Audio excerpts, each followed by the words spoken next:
Let's be real. Besides your curriculum choices, finding your perfect homeschool planner is the next biggest decision you make at the beginning of each year. And as it's one of our biggest decisions, it's also one that keeps us stuck and it makes us feel like Goldilocks.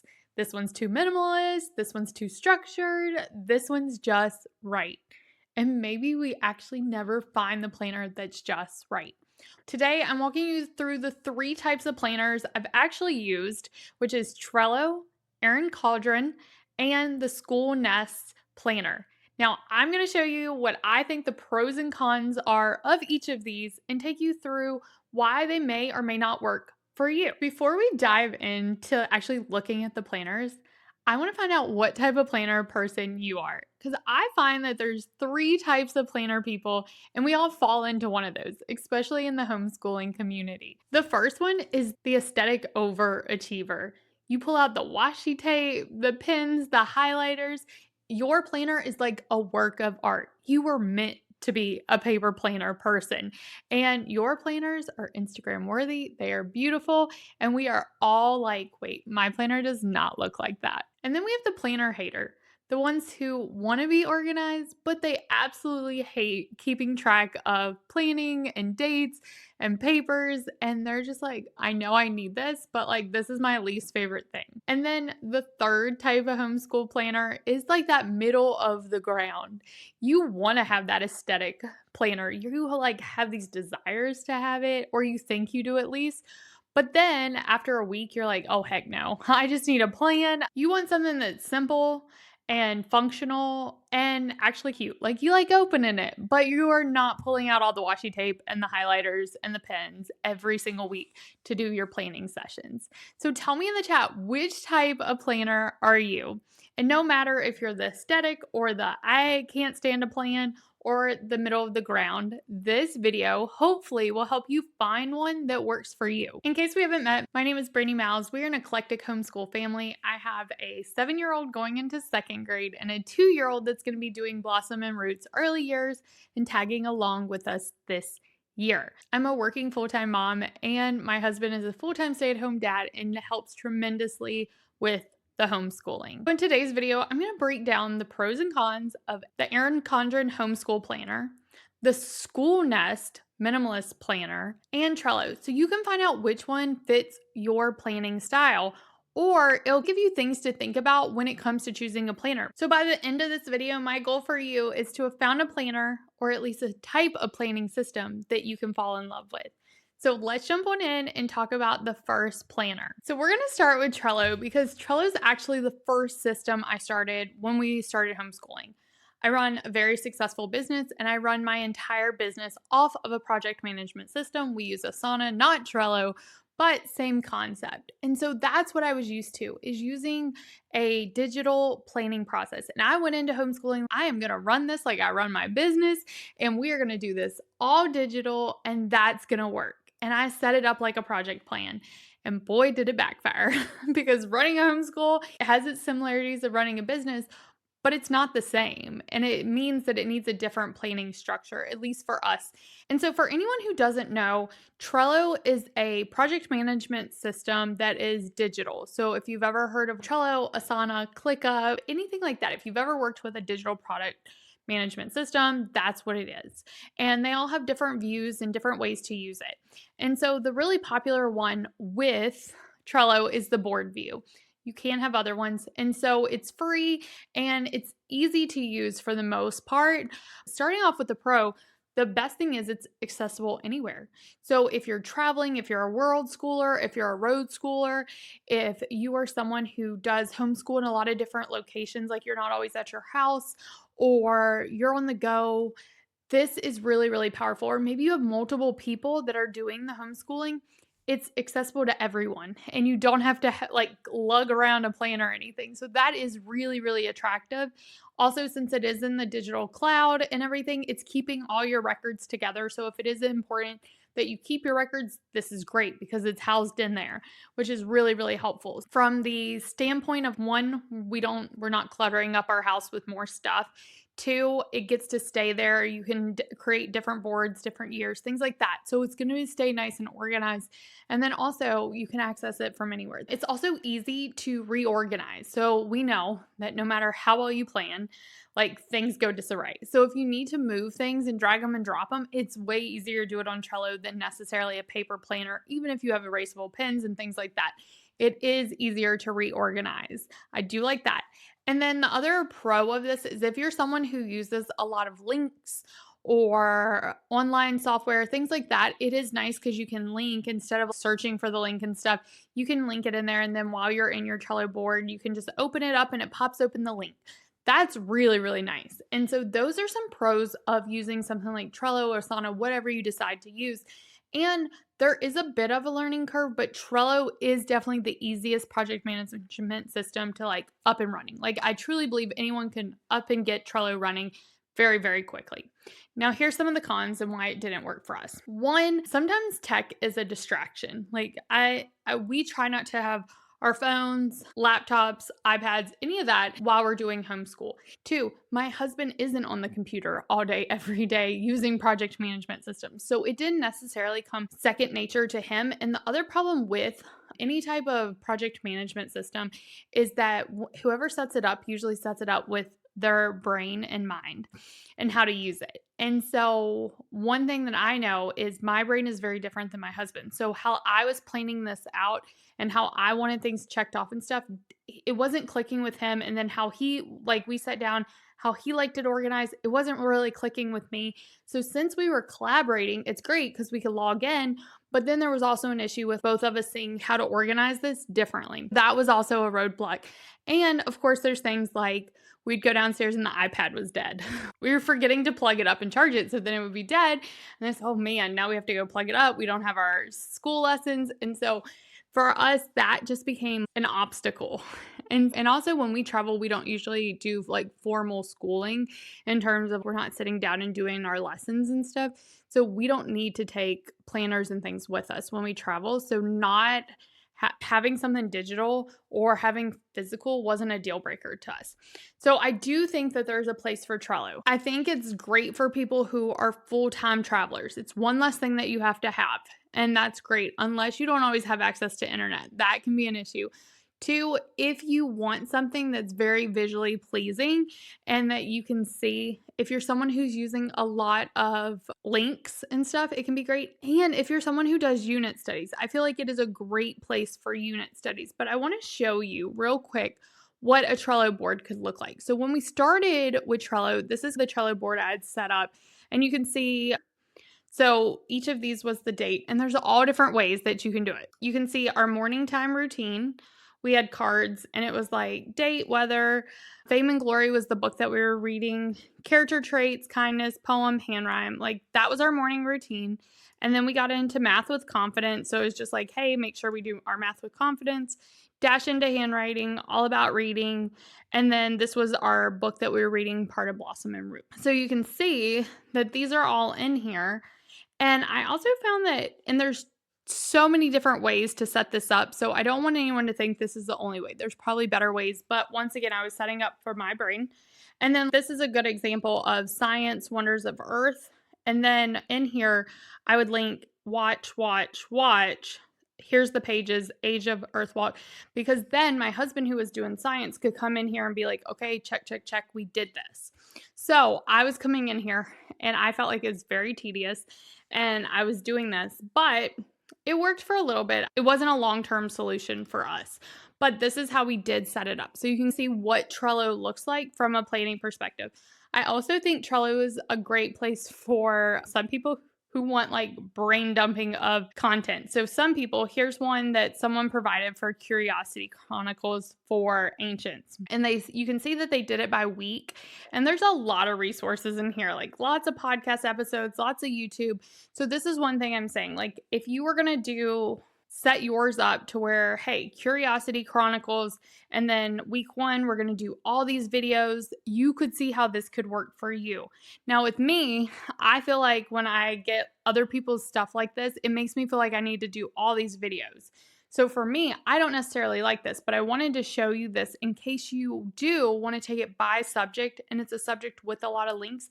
This could be a really, really great way to set it up because then you would have all your links and you would know what to do. So you come in here and you could even add check boxes, listen to the audio or whatever in here, and then you'd also have all your links. So you could do it by subject and then have multiple different subjects in here. That's a way to do it as well.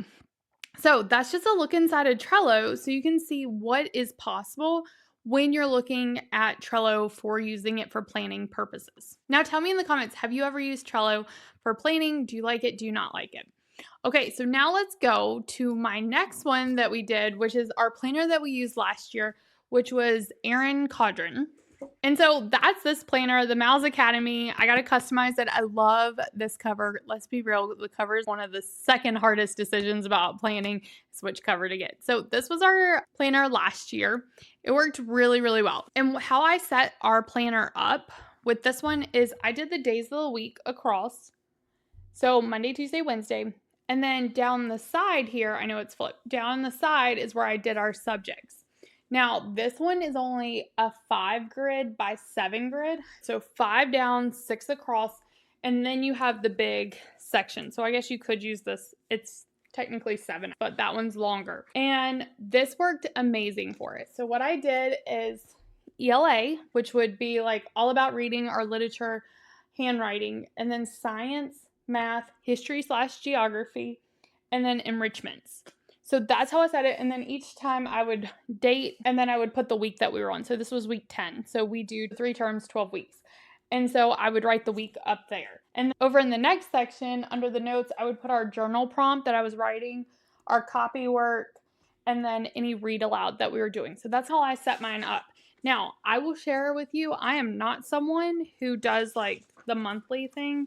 I pretend that I'm going to do the monthly thing, but then I don't really use it. You can see that was like the monthly spread. That's in front of each start of the month, which I do. And you'll see that's a con and another one. But I do that part.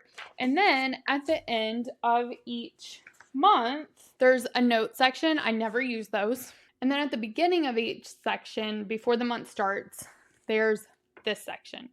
And this one is the monthly focus, the enrichment classes, the field trips and outings, and then supplies and resources needed. I could have probably used this one a little bit easier, but then it also had this. So you can see, this is where I did my books. So the library, which ones I needed to order from the library, any resources I needed to put together, a little to-do list, and then my Amazon shopping in case I was buying anything. So I did use those note sections before we got into the month.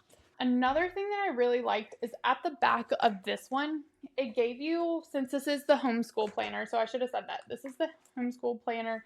It gave you a reading log, and we went through and actually put like stars, so Riley would rate the books. So she did stars. So I did like the reading logs. They do have this section, curriculum, resources, the site, the account, the password. I didn't use that. So there are a lot of things in here we did not use. That was one of them. And then there was an attendance tracker. So the attendance tracker was nice, so we could make sure that we hit all of our days and everything. For Georgia, we have to do 180. So that's how we track that. Then there's other trackers like these, and we never used them. So there were several pages that we never used, but then you got all these stickers. So if you are my aesthetic overachiever, this came with a ton of really pretty stickers. So you have all of those. Clearly, I'm not the aesthetic overachiever. And then it also had a pocket. I do really love the pocket. And then it came with this, the sleeve. I would put our term tracker thing in here, and then this shiny part. So this one worked really, really well. The only reason why we're not using this one this year, spoiler, is because when I ordered it last year, it was really expensive. It ended up being like $60. And I was like, I just don't know if I want to spend $60 again on a planner. And then it's really big. Like, it is a monster, but beautiful paper. So the pros of this is it's very well done. Of course, they know what they're doing. It's beautiful, thick paper. beautifully designed. It is made for people who love aesthetics. And I don't feel like there was a lot of wasted pages in there that I wasn't going to use, which I appreciate because sometimes I feel like I have to fill out the pages. And with this one, it was the perfect amount, even though there were those charts and stuff. We didn't use those. They were at the back, so it didn't really matter. I did that they were in the back. They are customizable, so that's the other option. If you want to get into the customizing, you can customize them. I also loved having like our Mal's Academy on there. It's just something little, but that's our schoolhouse name. So I loved having that. I love the folder in the back. That was really nice. And so then I would say the only cons to this is it's bulky and it's spendy. At least it was last year. Now I'm going to caveat that because before I was getting ready to record this, I looked up the prices for you and I wanted to show you how now if I was to go back and make my decision a few weeks ago, I may have made a different decision on which planner I went with. So now we're on the EC website and I went to the homeschool planner. Now there are teacher planners and all that, but I looked at the homeschool planner and you have lots of options. So I do think last year we did a metallic one, which was why it was more expensive. It was $53. Probably wouldn't have needed a metallic one. And so I just was clicking in this one to see prices and stuff. So I clicked into this one. It's the same one that we used last year. You can see the spread and everything in here. Lots of good visuals. And then you can see this is the page I was talking about. I wish I would have used more. And I wish I did towards the end. I think I could have utilized this better. And then also it has the folder and the page protector. So really, really nicely done. And it shows you right here, it's 80-pound thickness. So that's really nice. That is so nice. Okay, so if we go here, you can build your planner. You can pick, so this of course increases it. We just went with this one last year. I'm just gonna say no thanks for this purpose. When I added it to my cart, you can see June 9th to June 12th. As I'm recording this, it's June 1st. So that's actually not really bad for how long it says it's gonna take. And then look at this. So it would have been $48. This is cheaper than what I paid last year. Last year was not $48. And I think it's because I got the metallic. It was actually closer to $60. But then with the Capital One 10 coupon that popped up, it took $10 off. So now you're looking at $38.50. Okay, so then you can see the shipping. So 7 to 10 days would be $8. Then standard, if we added that on, we're right at $50. So without getting one of the metallic ones, you're looking at about $50 for a planner for the Erin Condren. So that is, I feel like a little pricey, but if it's something you're going to use all year, then maybe not. I don't have a lot of cons besides the price with it. I think it's a great planner. I think it is big. So it is big and bulky, but it's fantastic and it's a little spendy. I would really like a 6 grid going down instead of a 5 grid. I think as we get like Bodhi starting school, if you have multiple kids, I think a 6 grid would be better. I would also personally like to have a 6 grid, but if you had never used a 6 grid before, I don't think you would really notice a big difference because you could label like where I did enrichments, you could do loop, you could color coordinate like which kids and stuff. So I think there are ways to work around it, but now that I've used a 6 grid, I do the 6 grid going down and then 6 across as well. So I do think that is one thing that is missing with this. But otherwise, beautiful paper.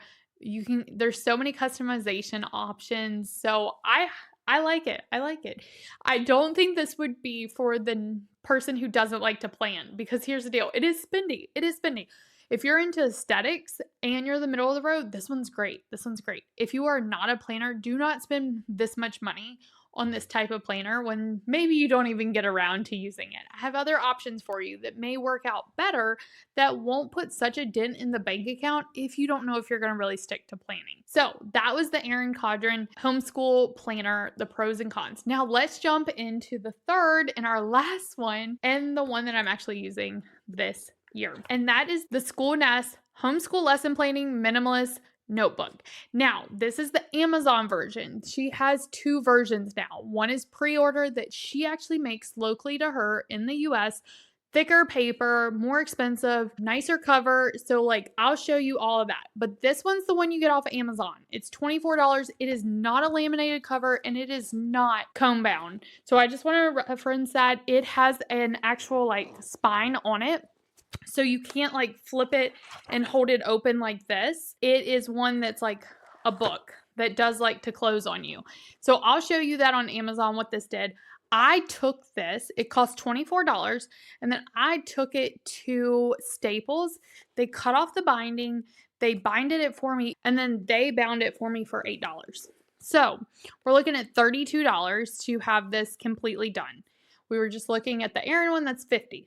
So this one does get you a little bit cheaper. And if you didn't need it comb bound, laminated, it's $24. Like you can't beat that. It's $24. So let's take a look at the layout of this one. This is the one you can get off Amazon and it gives you a link to it. And this is the one I have. Now she has different minimalist one with different covers, and each year has a little bit of different layout. So you'll want, before heading to Amazon and typing in Schoolnest notebook, I'd head to the website, and we'll make sure to link that below, and look at the different ones and decide which layout works best for you. But I want to show you the one we're using this year. One, you have your vision board. I probably won't use this page at all, just to be honest. Notes, probably won't use it. Then we get into this, the calendar and the field trip. I did use this and I've started working on it right now. So if we flip back over, you can see I've already had to go in, write the dates. The yellow are the ones that I know were out. So most of the time our weeks off are just because of travel. And so I've already marked off. And then in pink, you'll see where I highlighted our start date in July right here. And then our May expected stop date. So I marked those.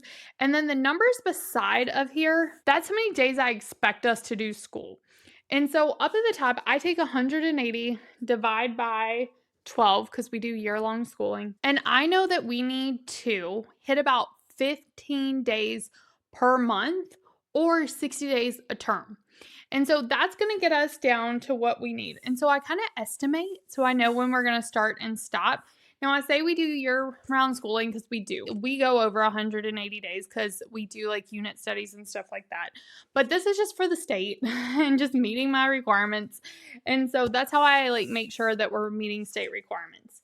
Then I did start filling out the field trip and I started jotting down ideas that I had so I can reference that each month while they're fresh. So that's how I'm using that page, the calendar, and the field trip. And now we get into our daily trackers, our progress trackers, list and plans, book list, and then the month, plan and reflect, weekly overview, and then your weekly plan. And that's how this one is set up. Now, if you want to see specifically how we use any of these pages, how I'm setting them up, go ahead and comment planner setup, and I'll do a video on how I'm actually setting up this planner for this year because there are a lot of pages, and I'll be honest, we will not be using all of them. And so that's what the planner looks like. Now, I will say I love this page. I'm very excited about this page. It comes before each week. So I am excited about this. I think this is great, especially if you do a lot of unit studies, if you're on doing terms, because at the week where you can write down like what week this is, that helps me because we do work on 3 terms, 12 weeks in each term. And then the weekly plan, I love this because I'm getting 1, 2, 3, 4, 5, 6 going down like I told you before, and 6 across. So it's a 6x6 grid. I love that. I love the month up here so I don't have to write the month. I just highlight it. So I do the weekly plan layout, and I like the weekly overview. One thing I don't like, and this would be a con, is these month pages are all together at the beginning of the planner. And then you get in, once you go through all 12 months, then you get into the weekly overview. I don't love that. I wish the month plan was at the beginning and then we had weeks. And so that's how I would have preferred it set up. I'm probably never going to use these month pages now because of how they are set up. I will be using the plan and reflect. We use the planner as our documentation for the state. So Georgia's pretty lenient with the laws, but we do need to track what we're doing.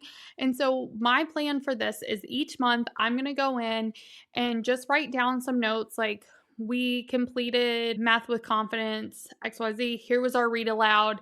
Here's what we're doing, like just those main things, not everything, just a very like quick blurb.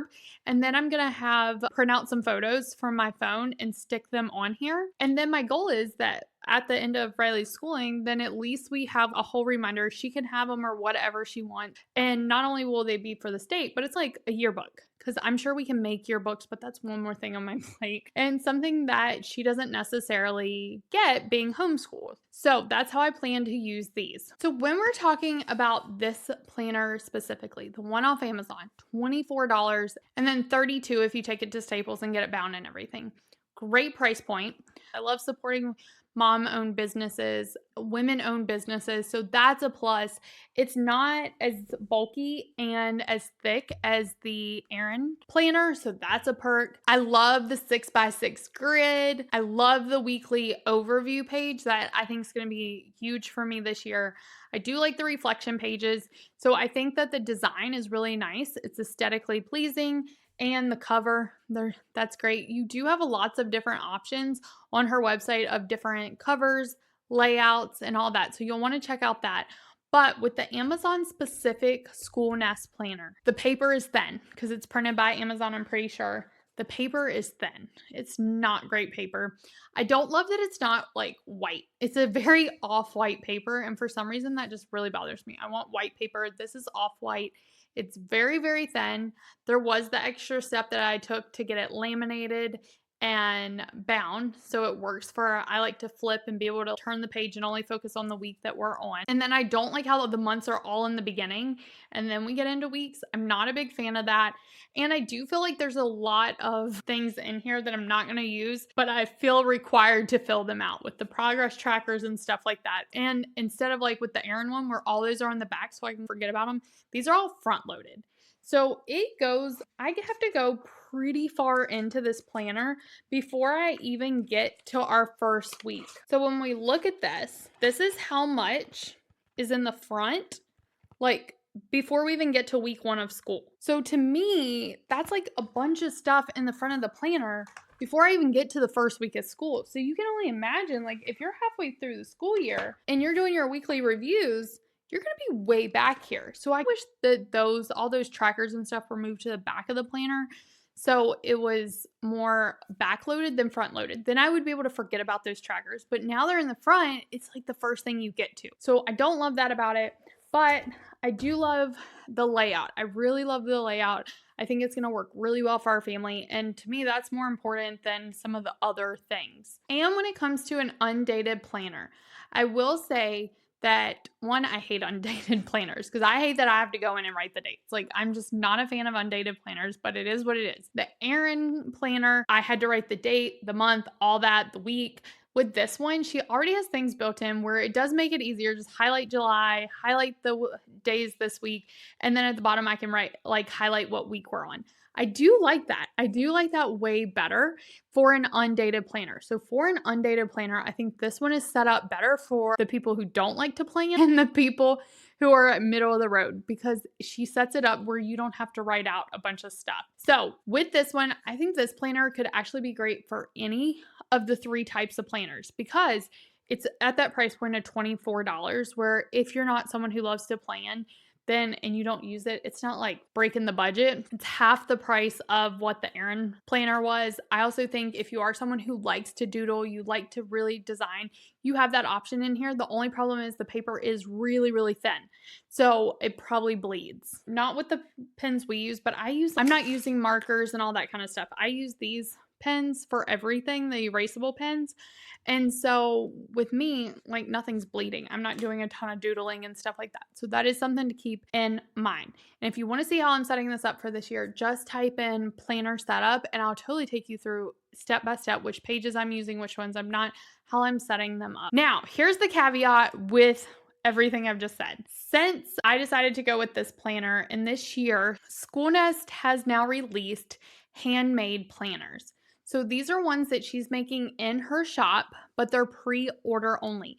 How the pre-orders worked, the estimated time to get them to us wasn't going to be in time for me to start my planning and everything. She actually got them out quicker, so it would have been. She does have the handmade ones. These come bound. They come with much thicker paper. We're at 70 pounds. Remember that Erin ones are at 80, so this can be a little less than that, but way better than the Amazon ones.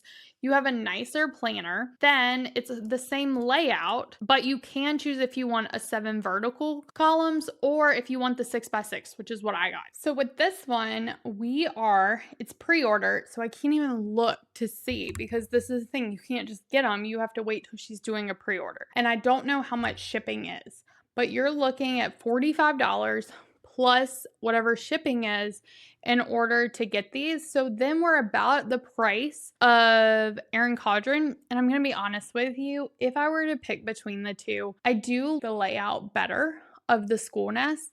But the one thing about the Erin one that's really nice is it comes with a folder. It comes with the clear one. You get all the stickers. So then when we look at the same price, I think it would actually go with the Erin Condren over the Schoolnest. But that's just a preference of the things that I like. The one thing I will miss about my planner this year is it doesn't have a pocket. So I'm just going to take and paper clip on top of there. And you're getting a little bit nicer paper with the Erin one than this one. So I think they're both great, but at the same price point, if we're using coupons, I think I would go with the Erin over the Schoolnest. That's personal preference. Does not mean that I don't like this one. If I'm looking at pricing, that's the one I would do. If you want this one and you're not a super aesthetic person, so you're not going to use a lot of markers and things like that, I would do what I did and take it and bind it. You're still saving money. You get the cool layout, and then you can just take a paper clip and put whatever paper you need up here. So that's how I would do that. But I did want to show you that there are more options now with Schoolnest, but you can't be in a rush to get it because they are handmade, which is amazing. And you can only get on pre-orders. So that is a problem if you need something now and you can't order it. So those are the 3 planners that I've used, what I've loved and not loved about them. Before you run off and hit click, add to cart on another planner, let's actually talk about what you need in a planner. Not what everyone else needs, not what's Instagram worthy, not what the next influencer is saying, but what do you need in a planner for your planning style? Just like I said with project management, it's very personality. You need how your brain works. It's the same thing with a paper planner or using something digital. So these are the questions I would think about before you run off and buy any of the planners that I recommended or one that I didn't recommend. Do you plan ahead of time or after the fact? Some are better for pre-planning your week and other ones are better for reverse planning, where you write down what you've done after the fact. Do you want more structure or more flexibility with your planner? Do you want clear subject and boxes to fill in, or do you want more free space to be able to write and plan how you want? Do you prefer pen and paper or digital? Are you planning for one child or multiple? There's definitely some planners that are better for planning with multiple children than one child. And do you want something pretty or purely functional and aesthetics doesn't really play into it? And there's no wrong answer. You do not need a pretty planner to be successful. Now, if you are someone who is visually driven, a pretty planner may actually get you to use it more. So that is important. So before you go buy based on the cover or what your favorite influencer is using, get clear on how you actually plan. How does your brain work? What's going to make you use it so you stay more organized? Otherwise, it's just another planner that you have piling up that you'll stop using by October. All right, now you've heard the pros and the cons of each planner. I'm going to be using the Amazon version of the Schoolnest Homeschool Lesson Planning Minimalist Notebook. Now, I want to hear, what planner are you planning to use this year?